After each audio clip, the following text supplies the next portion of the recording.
Então, é importante que você entenda que sim, esses assuntos podem ser cobrados no vestibulinho da ETEC, não só podem, como vão ser cobrados no vestibulinho da ETEC. Não tô falando que, assim, nossa, vão cair 5 questões desse assunto. Gente, só que assim, o vestibulinho da ETEC, primeiro, ele usa muitas questões multidisciplinares. O que significa isso? Uma questão multidisciplinar é uma questão que vai reunir um conteúdo ali de química com um conteúdo de interpretação de textos, às vezes com conhecimentos gerais juntos, né? E quando você depara com essa questão e você não tem conhecimento daquele conceito que é importante na química ou na física, ou em alguma outra matéria que muitas pessoas não estudam porque acham que não são importantes, você não consegue responder a questão. Além disso, tem questões do vestibulinho da ETEC que elas são específicas sobre esses tópicos dessas matérias que muita gente não estuda porque acham que não são necessárias.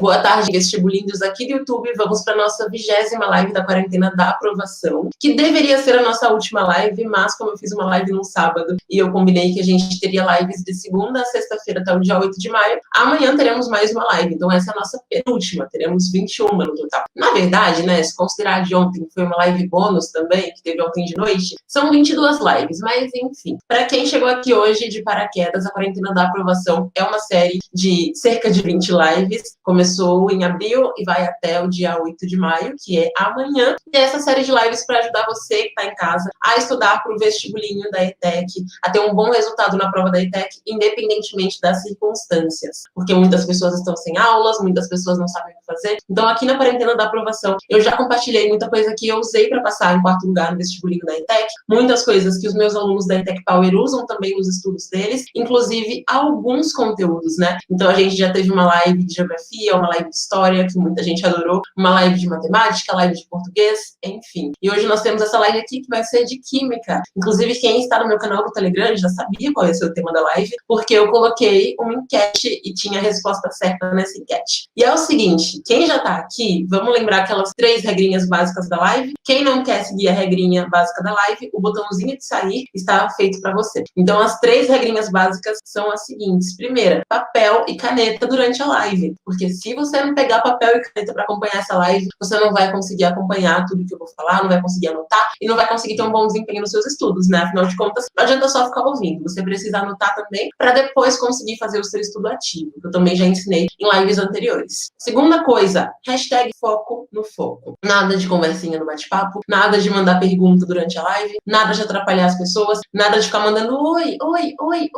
Isso aqui não é o WhatsApp, galera. Isso aqui não é sala de aula, de escola que as pessoas ficam conversando e ninguém aprende. Aqui é para quem realmente quer aprender. Então, quem não quer aprender, tchau, querido, pode ir embora, tá? Vai fazer falta, não. Então, se você não quer aprender, vaza. Se você quer aprender, fica aqui, pega papel e caneta, mantenha o foco no foco. E a terceira regrinha, sem mimimi. Não tem paciência para pessoas mimimizentas que ficam, ai, mas é muito difícil. É justamente por isso que você está aqui para aprender, não é mesmo? Se você já soubesse tudo, você não precisaria vir para cá. Então, é importante levar em consideração essas 3 regrinhas. Quem não cumprir as regrinhas pode ir embora ou será convidado a se retirar dessa live, ok? Química é o primeiro tópico de química que tem que estudar, tá? Então, uma coisa que eu já falei em outras lives é que é importante o quê? É importante que você organize os conteúdos, né? De acordo com o grau de dificuldade deles, tá? Então, por que você não trouxe o tópico iniciante de química? Porque é um tópico que eu sei que muita gente tem dificuldade, de certa forma, ainda que não seja o tópico mais iniciante de química, esse tópico que eu trouxe hoje é um tópico que ajuda em muitos outros, ok? Então, nós vamos falar sobre estados físicos da matéria e também vamos entrar um pouquinho em alguns outros tópicos que têm a ver com esse assunto. Por exemplo, alguns processos de transformação da matéria, etc. da vida. Então, agora que eu acho que todo mundo já tá com papel e caneta, né? Afinal de contas, já dei o recado aqui, tem que anotar durante a live, não dá pra ser a pessoa preguiçosa que quer só ouvir, não dá pra fazer isso, vai anotar. Então, bora começar, tá bom? Então, a primeira coisa que é importante entender, tanto você que tá aqui no YouTube, quanto você que tá aqui no Instagram, é o porquê de você estudar essa matéria. Nossa, Lilian sempre quer dizer o porquê de estudar a matéria. Sim, cara, porque se eu não falar pra você o porquê de você estudar física pra ETEC, você vai pensar, ai, mas eu quero fazer a prova de ensino médio, né? Nem vai ter física. claro que vai. Assim como a química, assim como a biologia. Porque são matérias que elas derivam daquela disciplina de ciências que todo mundo teve, ou pelo menos todo mundo deveria ter, durante o ensino fundamental. Eu falo que todo mundo deveria ter, gente, porque tem escola que as pessoas não aprendem o conteúdo, né? Eu mesma estudei em uma escola no fundamental, foi a escola onde eu estudei a maior parte do fundamental, e lá eu não aprendi um monte de coisa que eu deveria ter aprendido. Então, quando eu ia fazer provas, quando eu entrei no ensino médio, eu me dei conta de que eu estava ferrada, e que eu tinha que aprender muita coisa na marra mesmo, pelo pelo fato de que a escola não tinha tido estrutura nem condições de me ensinar aquele conteúdo. Então, é importante que você entenda que sim, esses assuntos podem ser cobrados no vestibulinho da ETEC, não só podem, como vão ser cobrados no vestibulinho da ETEC. Não tô falando que, assim, nossa, vão cair 5 questões desse assunto. Gente, só que assim, o vestibulinho da ETEC, primeiro, ele usa muitas questões multidisciplinares. O que significa isso? Uma questão multidisciplinar é uma questão que vai reunir um conteúdo ali de química com um conteúdo de interpretação de textos, às vezes com conhecimentos gerais juntos, né? E quando você depara com essa questão e você não tem o conhecimento daquele conceito que é importante na química ou na física, ou em alguma outra matéria que muitas pessoas não estudam porque acham que não são importantes, você não consegue responder a questão. Além disso, tem questões do vestibulinho da ETEC que elas são específicas sobre esses tópicos dessas matérias que muita gente não estuda porque acham que não são necessárias. E também um outro ponto relevante aqui para destacar é que esses tópicos, né, essas matérias, podem cair no meio de questões de interpretação, sabe? Então, às vezes você nem precisa do conceito propriamente dito, mas pelo fato de não saber aquele conceito, algumas pessoas travam, né, e ficam... Eita, Giovana, e agora? O forninho caiu. Porque não sabe o que fazer, simplesmente porque não entende um conceito. Então, isso acontece muito com questões das matérias em geral, assim, que muita gente acha que não são importantes, né, porque nunca viram na escola, e existe essa ideia de que, eu não vi na escola, não é importante. Claro que é, a escola que não te ensinou por algum motivo, mas é importante, tá bom? Então, são assuntos cobrados no vestibulinho, e ainda que esses assuntos caiam em uma questão, acreditem, uma questão faz diferença. Prova disso é que eu passei uma questão errada pro gabarito, e com isso eu fiquei em 4º lugar, em vez de ficar em 1º ou em 2º. Tem pessoas que, por conta de uma questão errada de um conteúdo que acharam que não deveriam estudar, simplesmente não conseguem passar. Então, é importante que você entenda isso aqui, ok? Então, beleza, vamos lá. Primeiro ponto, né? Então, o que é que a gente trata quando vai estudar os estados físicos da matéria? O que é a matéria? Basicamente, as substâncias que a gente tem em contato, objetos, tudo que a gente pega na mão tem matéria embutida ali, né? Não sei se todo mundo sabe, mas tudo ao nosso redor é composto por átomos. Então, aqui eu tenho um copinho de canetas. Tem átomos aqui, tem átomos no meu cabelo, tem átomos no meu corpo inteiro, tem átomos em você também, tem átomos na sua mãe, tem átomos na louça ali atrás da vestibuleira, tem átomos na parede, tem átomos em tudo. Tudo é composto por átomos, né? Esses átomos vão formar, então, as moléculas, enfim. E aí a gente tem os estados em que a gente encontra as coisas no planeta, sabe? Então, muita gente pensa, inclusive, que quando é feito esse estudo dos estados físicos das coisas, as pessoas acham que são os estados físicos da água. Assim, os da água são os mais fáceis de exemplificar. Inclusive, teve um desafio que eu fiz recentemente com os alunos da ETEC Power, e nesse desafio eles tinham que tirar foto da água nos 3 estados físicos para eles conseguirem captar bem a ideia, sabe? E era um desafio valendo prêmio, enfim. Então, os estados físicos não existem só na água, né? Existem em tudo. Então, pode ser, por exemplo, que você pegue, uma barra de ferro, você sempre vê a barra de ferro na fase sólida dela. Só que se você derrete aquele ferro com uma temperatura muito alta, ele vai virar líquido, por exemplo. Então, todas as coisas, né, podem existir em estados físicos diferentes. E aí, muita gente não entende o que são esses estados físicos. Então, basicamente, os estados físicos têm a ver com uma coisa que eu vou escrever aqui, que é o grau de agregação molecular, tá? A agregação vem do verbo agregar. Então, o que é essa agregação molecular? Olha só, imagina as moléculas como as minhas canetas. Tem gente que não entende porque eu pego um tanto de caneta na live. Simples, para dar exemplo para tudo. Então, imagina as moléculas como as minhas canetas. É óbvio que as moléculas são muito menores que isso, né? Então, as moléculas são formadinhas por átomos ali, tem moléculas diferentes umas das outras, enfim. Então, imagina as moléculas como as minhas canetas, ok? Se eu tenho as minhas canetas muito juntinhas, normalmente eu vou ter uma coisa num estado físico que vai ter uma forma fixa, porque as moléculas estão muito grudadas, tá vendo? Então, se eu quisesse, por exemplo, contornar as minhas moléculas, olha só, minhas canetas, na verdade, aqui, né? Agora eu deixei todas mais juntinhas ainda. Se eu quisesse contornar, eu podia fazer uma linha aqui, ó, colocar todas as minhas canetas dentro de uma caixinha desse exato tamanho, tá vendo? Por quê? Porque as minhas canetas, quando estão grudadinhas assim, tem uma forma física que é uma forma fixa, né? Então, essa agregação molecular, essa agregação das minhas canetas aqui, é quando a gente tem a fase sólida de alguma coisa. Ou seja, quando a gente tem a água na fase sólida, sabe? O gelo ali, percebe que ele ocupa um espaço específico? Ele tá ali naquele formatinho quadradinho. Se você colocar o gelo numa forma de formato de coração, vai ter gelo em formato de coração, inclusive é bem fofo. Então, o que acontece é, quando você tem uma substância na forma sólida dela, no estado sólido dela, a agregação molecular é muito grande, as moléculas estão muito abraçadas, assim, grudadinhas. Por isso que aquilo vai ter uma forma que vai ser fixa, tá? O que significa uma forma fixa? Aquilo não vai mudar de formato. Você não vai olhar agora para o cubo de gelo e ele tá agora quadradinho e depois ele já vai estar redondo. Não, o que acontece é que o gelo começa a derreter e aí ele vai saindo da forma física sólida, né? Então ele para de ser sólido e começa a virar líquido, por exemplo. Daí ele começa a perder a forma fixa dele. Mas enquanto o gelo tá ali, no formatinho de gelo mesmo, enquanto ele tá no freezer, por exemplo, ele tá na fase sólida. Por isso, a agregação molecular dele é tão grande que ele fica nesse formatinho aqui, ó, uma forma fixa, né? Fica igualzinho, sabe? E aí você consegue mensurar com muito mais facilidade. Você consegue medir, por exemplo, consegue colocar num recipiente, porque você sabe o quanto tem ali. Ou seja, quanto maior a agregação molecular, maior a tendência de que aquela substância esteja num estado físico que vai ter uma forma fixa. Estado físico de forma fixa, por exemplo, o sólido, tá bom? Agora imagina as minhas canetas se afastando um pouquinho. Não muito, mas elas estão um pouquinho afastadas. Quando elas estão um pouquinho afastadas, a gente consegue até colocar em algum recipiente, só que ele não tem mais uma forma fixa, percebe? Então eu preciso colocar, por exemplo, numa caixinha um pouco maior, com um pouco mais de espaço, porque pode ser que as minhas canetas fiquem se mexendo. Então, olha só, quando elas estavam na fase sólida, elas estavam grudadinhas, estavam impossibilitadas de movimentação entre elas. Aí, conforme as moléculas foram se afastando, lembrando que eu estou representando as moléculas com canetas, mas as moléculas não parecem canetas, tá? Então, elas podem se mexer mais, tá vendo? Nisso que elas podem se mexer mais, elas não se mexem muito, elas se mexem, mas não muito. Então, por isso, a gente não consegue ter uma forma tão fixa mais, e aí isso significa que a nossa agregação molecular está um pouco menor. Isso é o que acontece quando a gente tem uma coisa na fase líquida. Tá vendo a minha água?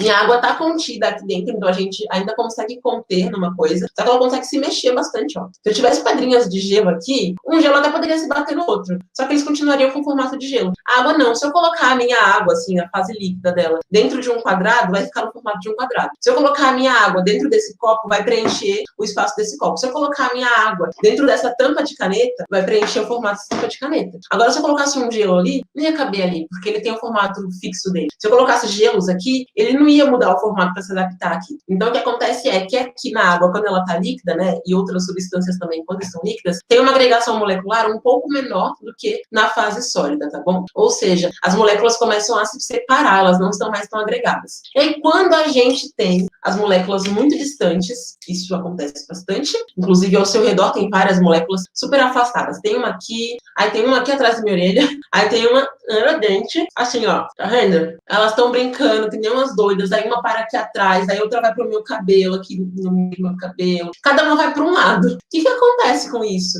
A gente não consegue ter uma forma fixa disso, a gente não consegue conter num recipiente qualquer. Se eu pegar então essas moléculas malucas, assim, ó, viajando, voando, transitando, se mexendo, pulando de um lugar para o outro, eu não conseguiria colocar todas elas aqui dentro. Não conseguiria colocar todas elas numa cuba de gelo, não conseguiria colocar todas elas na tampinha da minha caneta. Por quê? Porque elas estão viradas, né, no flash, correndo para lá e para cá, se movimentando muito. Como elas estão se movimentando muito, a agregação molecular delas é muito pequena. Por quê? Porque elas não estão juntas mais, elas estão separadas, sabe? Elas estão afastadas umas das outras. E aí, quando a gente tem, então, né, essas moléculas bem afastadas umas das outras, isso significa que a gente tem uma coisa na fase gasosa, tá? Então, a fase gasosa é aquele estado em que a gente tem as moléculas mais afastadas. Quando elas estão um pouquinho mais unidas, a gente tem a fase líquida de alguma coisa, e quando elas estão bem juntinhas, a ponto de formarem uma forma fixa, né, de terem um formato específico, aí significa que elas estão, então, na fase sólida. Ou seja, a agregação molecular é o quão grudadinhas as moléculas podem ficar. Imagina as moléculas como as canetas, então, né? Quando elas estão bem grudadinhas, fase sólida. Quando elas se afastam um pouquinho, já se mexem mais, fase líquida. Quando elas estão mais afastadas, fase gasosa. Por exemplo, o oxigênio ao seu redor, você não consegue pegar o oxigênio. Opa, peguei. Não, né? Você não tá nem vendo ele, na verdade. Então, a fase gasosa, ela tem muito mais essa volatilidade, sabe? E você não consegue simplesmente conter todas as moléculas ali, né? Claro que existe na indústria,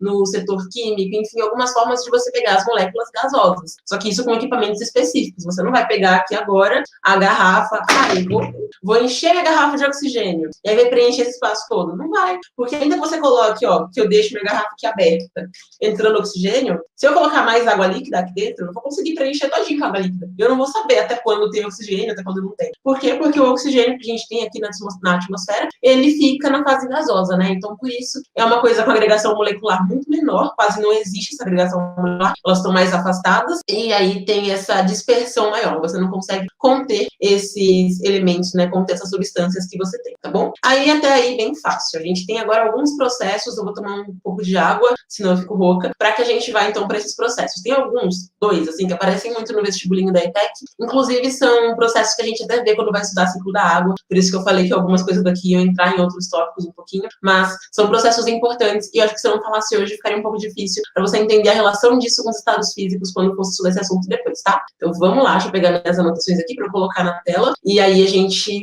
volta enquanto eu bebo água.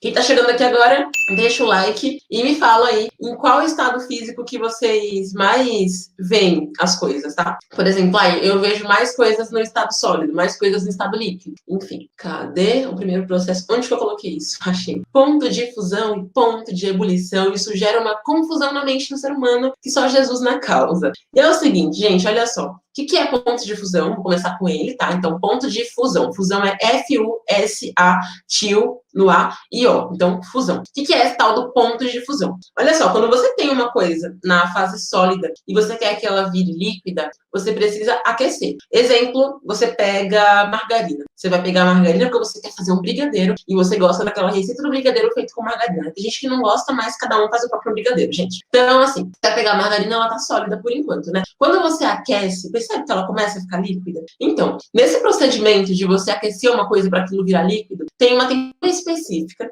e essa temperatura específica é a temperatura, então, em que essa coisa, essa substância, vai passar da fase sólida para a fase líquida. E essa temperatura específica, em que tem essa passagem do sólido para o líquido, é chamada de ponto de fusão. Então, fusão vem disso, né? Desse derretimento de uma coisa, de passar de sólido para líquido, tá? E aí, o que vai acontecer é que quando você chega a determinada temperatura, vai começar a ter, então, esse derretimento, né? Essa fusão, tá? Então, ponto de fusão é uma palavra que já apareceu no vestibulinho mais de uma vez, em mais de um contexto, tanto em questões com textão, quanto em questões mais diretas. Então, vale a pena saber. O ponto de fusão significa isso, é a temperatura na qual uma substância, uma coisa que você tem ali, vai passar do estado sólido para o estado líquido. Tô vendo que bastante gente comentou aqui que vê muitas coisas mais no estado sólido, né? A Lívia comentou, o Enzo, a Helena, quem mais? Deixa eu ver quem foi. A Stephanie também. Então, olha só, galera, que sempre vê mais coisas no estado sólido. Quando aquilo vai derreter e se transformar em líquido, tem uma temperatura X, assim, uma temperatura específica. Então, cada coisa tem a própria temperatura, tá? E não precisa ficar decorando a temperatura de tudo, pelo amor de Deus. Então, tem uma temperatura específica que vai fazer com que uma coisa passe do sólido para o líquido. E essa temperatura específica, então, é o chamado ponto de fusão, tá bom? E aí tem questões que podem fazer o seguinte, né? Colocar várias substâncias ali e colocar a tal temperatura, tal coisa tem seu ponto de fusão, a tal temperatura tem seu ponto de ebulição. Então, em X temperatura, estará sólido ou líquido. Então, por exemplo, se a questão fala para você que a minha caneta, quando ela é aquecida a 50 graus, esse é o ponto de fusão dela, significa que enquanto ela estiver, por exemplo, com 49 graus, ela já está sólida. Depois que ela estiver com 50 graus, 51, ela começou a derreter ali e vai começar a virar líquida, tá bom? Então, o ponto de fusão é isso. Daí, além do ponto de fusão, um outro ponto que a gente tem muito conhecido é o ponto de ebulição. O ponto de ebulição é até mais falado, na verdade, e ele é algo parecido, assim, o conceito dele é parecido, só que numa situação diferente. Então, o que acontece? O ponto de ebulição é aquela temperatura na qual a gente vai ter a passagem de uma coisa do estado líquido, por exemplo, a minha água, para o estado gasoso, porque uma coisa que está líquida pode virar gás, uma coisa que está sólida pode virar líquida, uma coisa líquida também pode virar sólida e assim por diante. Porque as coisas na natureza, elas podem mudar de estados físicos, sabe, de acordo com as variações de temperatura, tá? Então, quando você aquece uma coisa líquida, tem uma temperatura específica em que isso pode passar para o gasoso. Então, algumas coisas precisam de uma temperatura muito alta para que virem gás, outras precisam de uma temperatura relativamente baixa para que virem gás. Então, o ponto de ebulição é isso, é a temperatura dessa passagem do líquido para o gasoso, tá? Então, recapitulando aqui, fusão, temperatura da passagem do sólido para o líquido, ebulição, temperatura da passagem do líquido para o gasoso, ok? E a gente tem algumas palavras também, que eu acho que são importantes de falar aqui. Eu nem tinha planejado trazer para a live, eu trazer só esses dois pontos, né? Então, o ponto de ebulição e o ponto de fusão, mas tem algumas coisas que podem aparecer no vestibulinho da ETEC também. Quem quer que eu fale, dá um like aí para eu saber que vocês querem que eu fale sobre isso. Deixa eu reparar aqui no Instagram, que sobem os coraçõezinhos. o Instagram tem menos delay do que aqui no YouTube, né? Mas quem tá aqui no YouTube também dá like pra eu saber que vocês querem que eu fale, então. Mais algumas palavrinhas aí que podem aparecer em relação a esse assunto, tá bom? Que podem aparecer no vestibulinho da ETEC e causam certa confusão de vez em quando. Tô vendo que a galera do Instagram tá soltando o dedo no like, aqui no YouTube também. Arrasaram. Então, olha só, gente. Primeira coisa, eu vou até escrever aqui, tá? Eu não tinha deixado escrita porque eu não tinha planejado falar aqui na live, mas vamos lá. Que são outros processos que podem ser envolvidos, por exemplo, no ciclo da água e que podem aparecer no vestibulinho da ETEC, beleza? Então, olha só, escrevendo aqui, solidificação, primeiro deles. O que é essa solidificação, né? Todo mundo sabe já que o sólido pode virar líquido quando ele é derretido, digamos assim, quando ele é aquecido. Mas o que muita gente não sabe é que o líquido pode virar sólido. E aí, isso pode receber o nome de solidificação. O nome até entrega, né? Solidificação. Então, é o processo de uma coisa líquida virando sólida. Por que é importante saber esse nome? Porque se até que colocar uma questão que fale assim, durante o processo de solidificação da água, acontece a variação de não sei quantos graus de temperatura. Então, se você não sabe que solidificação é isso, você pode cair numa pegadinha, por exemplo. Outra palavrinha importante. Essa palavrinha ela é bem pouco usada. Olha só, gente, eu não sei se todo mundo já ouviu falar de sublimação, mas, inclusive, tem um exemplo clássico do vestibulinho da ETEC em relação a isso. A sublimação é um processo em que uma coisa pode passar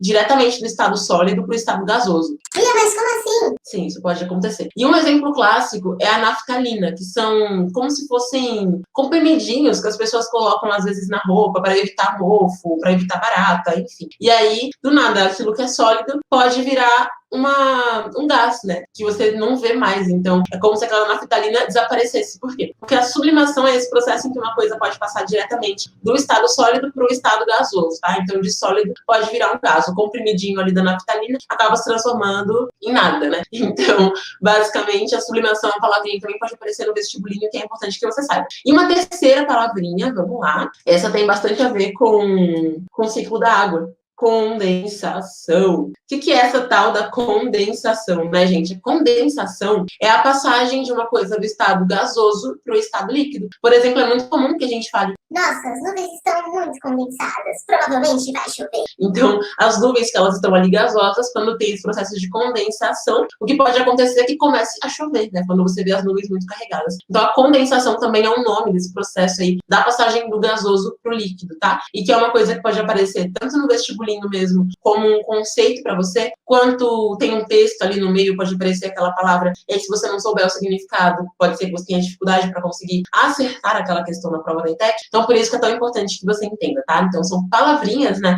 São nomes, basicamente, mas que fazem a diferença. Tem outros também, mas eu não vou colocar todos aqui, porque se eu ficar colocando todos aqui, essa live vai ter infinitas horas. Não infinitas horas, mas pode acabar ficando muito mais longa do que ela deve ser. Então, basicamente, é importante lembrar o quê? Olha só, recapitulando, para quem chegou depois, principalmente, ou para quem está comendo e não prestou atenção. Importante saber que existe um grau de agregação molecular e ele interfere diretamente nos estados físicos. Uma coisa sólida tem moléculas muito mais agregadas, juntinhas. Imagina agregado como grudado, fica mais fácil de imaginar assim, tá? Daí uma coisa líquida tem moléculas um pouco menos agregadas e uma coisa gasosa tem as moléculas mais dispersas, dançando livremente por aí, né? Então elas não estão grudadinhas umas nas outras, tá bom? Além disso, o que a gente tem? A gente tem um ponto de fusão. Ponto de fusão, então, é aquele ponto em que uma coisa sólida vai se transformar em líquida, né? Então, aquela temperatura que ela pode suportar até que ela consiga se transformar em líquida. Tem o ponto de ebulição, que é aquele no qual uma coisa vai passar do líquido para o gasoso. Então, é a temperatura que você pode submeter um líquido para que ele vire um gás, tá? E a gente tem, então, essas palavrinhas aí, né?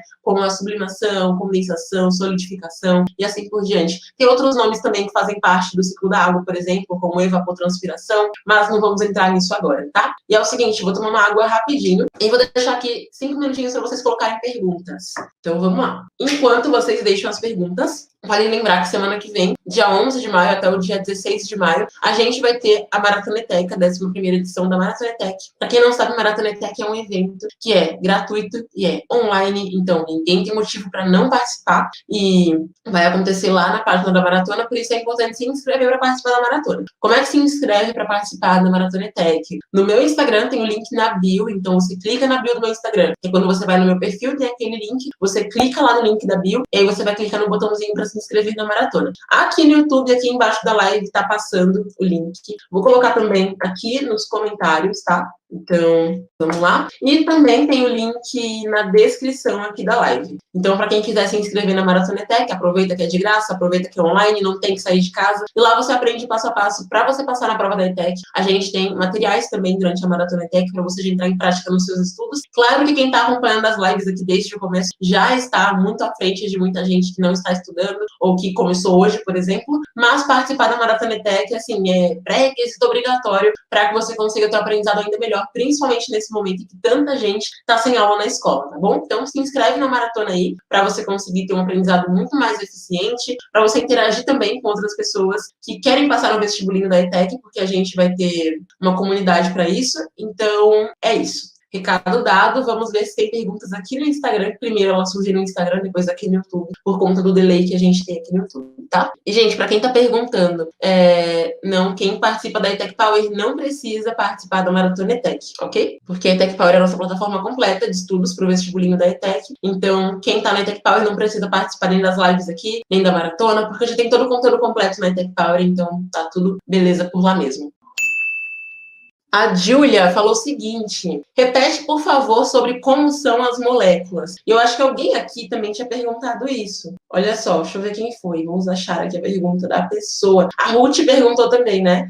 Não entendi um pouco sobre agregação molecular. Então, vou responder para a Júlia Amorim e para a Ruth Santos ao mesmo tempo, porque é a mesma pergunta, basicamente. Então, olha só, gente. Primeira coisa, o que são as moléculas? Por favor, não digam que as moléculas são as minhas canetas. Eu usei como exemplo, tá? As moléculas são como se fossem conjuntos de átomos, né? Então, tudo que a gente tem é formado por átomos. Eu sei que é meio doido acreditar nisso, mas é real. O que você vê e o que você não vê é formado por átomos. Você também é formado por átomos. Parece maluquice, mas quando a gente passa a entender física, a gente vê que isso é real. Então, o que acontece? Quando você tem esses átomos juntinhos, eles vão formar as moléculas. E aí, o que vai acontecer é que você vai ter as moléculas que formam a água, por exemplo, né? Então, você vai ter ali moléculas de oxigênio com hidrogênio. Mas, essas moléculas, elas podem ficar mais afastadas ou mais juntinhas. Então, não quer dizer, por exemplo, que a água líquida tem mais moléculas. Não. O que quer dizer é que depende de como elas estão, né? Então, dependendo do estado físico em que elas estão, elas vão conseguir ficar mais afastadas ou mais juntinhas, tá? Então, assim, gente, a água líquida é H2O. A água, quando ela tá no formato de vapor, sabe quando você coloca água? Gente, eu sempre faço isso. Quando você coloca água para esquentar, para fazer um chá, por exemplo, ou um café, daí você esquece da vida. Quando você vai ver, não tem água mais, né? Porque a água evaporou toda, virou gás ali, todinha. Então, o que acontece? A água, quando ela é vapor, ela também é H2O, ela também é hidrogênio com oxigênio. A água, quando ela é o gelo ali, o quadradinho de gelo, ou redondinho, seja lá como for o gelo que você faz na sua casa. Eu realmente conheço pessoas que fazem gelo em formato de coração, e eu acho muito fofo. Então, a água, quando tá no formato de gelo, ela também é H2O, tá? Só que a água gelo, né, então a água solidificada, passou pela solidificação, por isso a palavra é importante de entender, ela tem moléculas mais juntas. Então, o gelo, quando você pega, as moléculas de H2O estão tipo as Winx, aquelas fadas. Quando damos nossas mãos, nos tornamos poderosas, ficam mais fortes. Então, as ligações ali entre as moléculas são mais fortes, e aí, ó, ficam grudadinhas. Por isso que o gelo, né, ele tem um formato fixo e ele é sólido. Agora, quando essas moléculas começam a afastar um pouquinho, a gente já tem líquido aqui, ó, fica sem essa forma fixa, tá vendo? A água, onde você colocar a água líquida, ela vai se adaptar àquele formato, né? E quando você pega o gás, o agrupamento molecular, a agregação molecular, acaba sendo muito, muito, muito, muito, muito pequeno. Claro que ainda existe, porque se as moléculas não estivessem ligadas de alguma forma, se não tivesse essa força de interação entre as moléculas, aquilo não seria uma substância, tá? Mas a agregação molecular é muito menor quando você tem uma coisa na forma gasosa. O Léo perguntou o seguinte, olha só, o pó é que estado físico, né? Poeira, no caso, quando você fala. Então, a gente normalmente pensa que uma poeira de alguma coisa é gasoso. Muita gente confunde isso. Mas imagina, por exemplo, meninas irão me entender, alguns meninos também irão me entender e está tudo bem. Quando você quebra um blush. Blush é aquele negócio de maquiagem, gente. Ou então, melhor ainda, um exemplo melhor. Imagina que eu vou quebrar, eu não vou fazer isso, mas imagina que eu vou quebrar esse meu potinho aqui, ó. Ele é sólido, tá vendo? Quando eu jogo ele no chão, ele quebra, ele vai ficar com partículas bem pequenininhas e algumas partículas bem pequenininhas dele vão ser tão pequenininhas que vão parecer poeira, né? Só que ele continua sendo sólido, ele não virou gasoso, tá? Então, a poeirinha que você vê, por exemplo, a areia, ou então a poeirinha na tua casa, apesar de ser uma coisa que voa com facilidade, tem um formato fixo. Mesmo que você aperte a poeirinha, ela vai continuar com aquele formato dela. Então, ela também é sólida, tá? Eu queria dar o exemplo do blush, né? Porque muita gente já quebrou blush na vida. Quem nunca derrubou um blush e quebrou? Até mesmo o blush da irmã, da prima, enfim. Então, quem nunca fez isso, gente? Você derruba sem querer, quebra tudo, aquilo que era aquela coisinha bonitinha ali de passar na bochecha, viram umas poeiras espalhadas e você pensa, Meu Deus, o que foi que eu fiz? mas continua sendo sólido, tá bom? Os estados da matéria só estão ligados ao ciclo da água? Foi a Tá quem perguntou. Não, estão ligados a tudo, na verdade. Você pode, por exemplo, ter, como eu falei, o ferro, você pode ter mercúrio na fase sólida, na fase líquida. É que assim, gente, a gente tem um exemplo muito claro da água, porque a gente vê água em todos os estados, né? Então, quando você abre o teu freezer e tem lá gelo, é água. Quando você coloca água no seu copo e toma, é água. Quando você vai esquentar água para você fazer um chá, é água e começa a virar vapor. Então, a água é o mais fácil de você imaginar. Mas muitas coisas que você só vê na fase sólida, que eu vi que muita gente falou que vê mais coisas na fase sólida, podem virar líquido, podem virar gás também. Então, um outro exemplo, a acetona. Aquela acetona de limpar a unha, sabe? Gente, a acetona, ela também pode existir na fase gasosa, desde que ela esteja a uma temperatura, que vai ser uma temperatura que faz com que ela comece a virar vapor. E nem precisa ser uma temperatura muito alta, não, tá? No caso da acetona. O álcool também pode virar gás. Então, todas as coisas que você vê podem existir em mais de um estado. Quase quebrei a unha. Mas é que tem algumas coisas que normalmente você encontra na natureza, né, digamos assim, num estado específico. Só que também podem existir em outros estados e tá tudo bem, tá bom? Então, o mercúrio, por exemplo, também tem mercúrio gasoso, apesar das pessoas não imaginarem. O ferro também tem ferro líquido, apesar de a gente normalmente enxergar o ferro como só uma barra de ferro, né? Ou então um ferro de passar roupa, enfim. Mas muitas coisas que a gente vê também existem em outros estados da matéria, tá? Então, não estão só ligados ao ciclo da água. É que é um tópico que tem relação com o ciclo da água também, ok? Deixa eu ver aqui agora, gente, uma outra pergunta. A Carol fez uma pergunta muito legal. A solidificação e a sublimação é a temperatura específica ou apenas os nomes que se dá para passagem de um estado para o outro? Olha só, Carol, são os nomes desses processos. Então, solidificação, nome do processo em que uma coisa passa do líquido para o sólido. Sublimação, nome do processo em que uma coisa passa do sólido para o gasoso direto, né? Mas, cada substância vai ter também uma temperatura em que isso vai acontecer. Então, não é aleatório, assim, eu tô com a água aqui agora, do nada ela vai virar gelo, vai passar pela solidificação. Não, quando você coloca a água na cuba de gelo e coloca no teu freezer, o teu freezer tem uma temperatura específica. Tanto é, gente, que eu não sei se todo mundo já reparou isso, mas na geladeira da minha casa tem a temperatura que a gente vai deixar o congelador, né? O freezer, enfim, já qual for o que você chama. Então, se você deixar uma temperatura que é uma temperatura que não é muito baixa, demora muito de virar gelo. Se você deixa uma temperatura, a potência mais alta, que tem, no caso, a temperatura mais baixa, né? A geladeira, ela confunde um pouco, porque a maior potência da geladeira é quando ela tá mais fria, ou seja, uma temperatura mais baixa. Então, quando você coloca o freezer na temperatura mais baixa, na potência máxima, no caso da geladeira ali, que é quando ela vai trabalhar mais, vai ficar mais gelado, o teu gelo, tua água vira gelo muito mais rápido, né? Por quê? Porque tem aquela temperatura que é necessária para que a água vire gelo. Agora, se a tua geladeira, por exemplo, tiver algum problema e não gelar o suficiente, você vai colocar o gelo, vai passar 1 hora, 2 horas, 3 horas, 4 horas,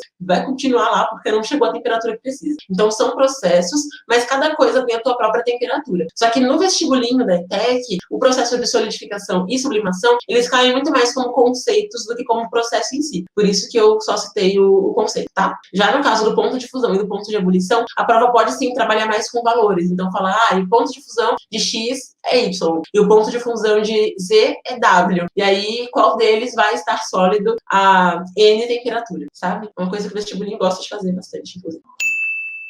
Olha só, o Felipe fez uma pergunta legal.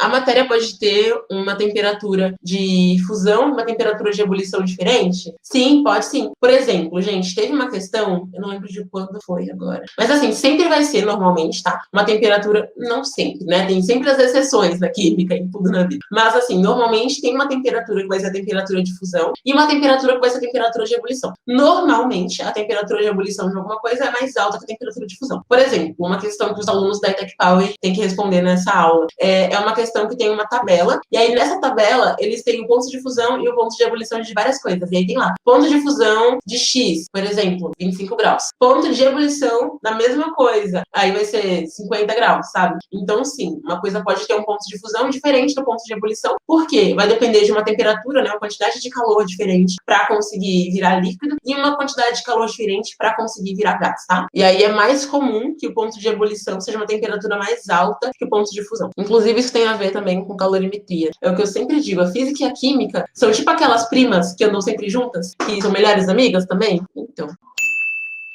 A Má fez uma pergunta aqui, olha só. Condensação, vou responder aqui também, porque eu acho que alguém também perguntou isso aqui no... Vou até colocar na tela de novo, para caso ninguém fique com dúvida, tá? Ela perguntou se condensação transforma o sólido pro gasoso. Acho que anotei errado. Anotei errado mesmo, amiga. Porque a condensação não faz isso. Quem faz isso é a sublimação. Para quem tá aqui no YouTube, ó, anota certinho, tá? A sublimação transforma do sólido direto pro gasoso. É um processo meio mágico, né? De certa forma. Que eu não sei vocês, mas eu, quando era criança, achava mágico. Quando eu vi uma coisa sólida vira gás. Eu ficava, quê? Como assim?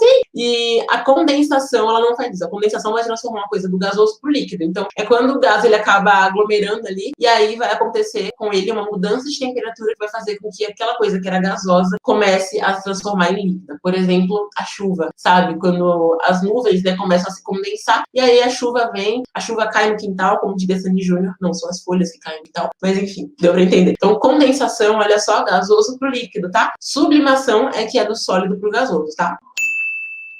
Bruna Manzan, essa é a última pergunta, gente. É necessário anotar, decorar, na verdade, as temperaturas dos pontos para saber responder? Não é necessário, não. Recomendo que vocês saibam a da água. A da água é importante, mas a mesma da água, o vestibulinho tende a colocar na prova. Então, é mais importante entender o que significa o ponto de ebulição, entender o que significa o ponto de fusão, entender que entre um e outro, sabe, aquela substância vai estar num estado físico da matéria específico, porque aí você consegue interpretar as questões. A prova, ela não quer que você decore todas as temperaturas de tudo, até porque isso é quase impossível, né? É tipo querer decorar a tabela periódica, gente. Não precisa decorar a tabela periódica, tá? Eu sei que vai ter gente perguntando isso assim pra falar. Então não precisa decorar a tabela periódica, não precisa decorar as temperaturas dos pontos de cada coisa, porque cada substância tem a sua específica. Então a água tem uma, o álcool tem uma, a acetona tem uma, enfim. Então não precisa não. Só da água que vale a pena saber, porque ela é quase óbvia, mas eu não vou contar, vou deixar vocês na curiosidade para que vocês pesquisem. Tem muito a ver com quando a água começa a ferver, por exemplo, tem muito a ver com o que acontece quando você tira o gelo do freezer, coloca ali em cima da pia e ele começa a derreter. Então, vou deixar aí para vocês pesquisarem e vocês descobrirem, tá? Mas não precisa ficar decorando de tudo, até porque você vai acabar preenchendo a sua mente com informação desnecessária e não vai acabar ativando as informações que são úteis, ok? Só por desencargo de consciência, eu vou ver aqui no Instagram se tem mais alguma pergunta, já que a última que eu respondi foi do YouTube. Pergunta muito boa de quem? Acho que é Marcos, seu nome, né, amigo? A sublimação passa direto do estado para o estado gasoso sem passar para o líquido? Exatamente isso. Essa que é a grande diferença da sublimação, né? Claro que tem todo um processo envolvido nela, tá? Só que a sublimação é esse processo em que uma coisa vai passar do estado sólido para o estado gasoso, assim como se fosse num passe de mágica, tá bom? Então você não vê aquilo se transformando em líquido, por exemplo, para virar gás. Então é um processo dessa transformação direta, digamos assim, né? Por isso que ele parece mágica. Então, assim, gente, quimicamente falando, não é tão simples quanto parece. Não é como você observar a naftalina saindo do sólido e virando um gás magicamente, tá? Tem todo um processo envolvido, mas, assim, resumidamente é isso mesmo. Sublimação passa do sólido para o gasoso, no piscar de olhos, sem que você veja essa transformação acontecendo, porque ele não vira líquido. Enquanto outras coisas, você precisaria transformar de sólido para líquido, depois de líquido para gasoso, tá? E, gente, basicamente é isso, então. Acho que eu respondi até mais dúvidas do que eu falei que ia responder, mas tudo bem, importante é o conhecimento aqui. Espero que a maioria tenha gostado da live, diferente da pessoa que não gostou. A regra é clara, nem Jesus agradou a todos, porque eu agradaria, não é mesmo? Sou uma reles mortal. Então, para quem gostou, muito obrigada por ficar até o final. Para quem não gostou, uma pena. Espero que tenha gostado das outras. E se você quer tanto outro assunto, amigo, tudo o assunto, pronto, tá? Para quem tá participando desde o comecinho, gente, olha só, eu já vou dar um spoiler, eu tô muito longe. Amanhã a gente vai ter uma live, que vai ser uma live que vai ser de matéria, mas ao mesmo tempo vai ser uma live meio de entretenimento. Por quê? Porque tem algumas coisas que eu falei aqui, né, que acabam tendo curiosidades no meio. Tem muita gente com curiosidade em relação a algumas coisas da aula de... Eita, como é o nome? Segunda Guerra Mundial. Muitas curiosidades em relação às migrações. Muitas curiosidades em relação à biologia celular. Então, a live de amanhã vai ser uma live de curiosidades sobre tudo isso, tá? Então, sobre os assuntos que a gente já falou aqui em lives anteriores. Não sobre todos, né, que não ficou uma live gigante, mas sobre alguns dos assuntos. Então, você aí, que quer aprender mais sobre as coisas, quer entender melhor as coisas, né, e sair um pouco do nível básico, esteja na live de amanhã, que vai acontecer ao meio-dia. E é isso. Acho que esse era o recado. Quem não se inscreveu na maratona, corre pra maratona. Quem não participa do meu canal do Telegram, vale a pena participar, porque lá eu sempre tenho uns spoilers. Por exemplo, quem tá lá já sabia do tema da live de hoje. E sempre tem áudios meus, às vezes longos, eu admito. Mas são áudios muito legais pra ajudar você nos seus estudos. Então vale a pena participar. Beijo pra todo mundo. Bom almoço pra quem tá com a barriga roncando, que nem eu. E pra quem tá almoçando também durante a live, né? Nada melhor do que otimizar esse momento. O importante é que tenha feito anotações, mesmo que você esteja anotando. Não, mesmo que você esteja almoçando, na verdade. Quem ficou até o final, faça um resumo e depois me mostra nos stories. Eu gosto muito de ver os resumos de vocês. Inclusive, eu acho que a Luísa mandou um resumo hoje, atrasado, segundo ela, né? Mas, Lu, o importante é que você fez o resumo e ficou maravilhoso o resumo, tá? Então, parabéns pra Luísa. Parabéns pra todo mundo que fez o resumo também. Se não foi a Luísa que fez, me desculpa a pessoa que fez e eu troquei o nome, mas tenho quase certeza que foi a Luísa, gente. Pra quem não me segue no Instagram, inclusive, tá passando aqui no YouTube. E você que é daqui do YouTube, chegou aqui hoje, caiu de paraquedas, enfim, se inscreve aqui no canal, porque aqui no canal a gente tem vídeo sobre vestibulinho da ETEC, sobre a prova, conteúdo de matéria, um tanto de coisa, tá? Beijo pra todo mundo e agora bora almoçar, né? Porque todo mundo é ser humano e a gente precisa se alimentar.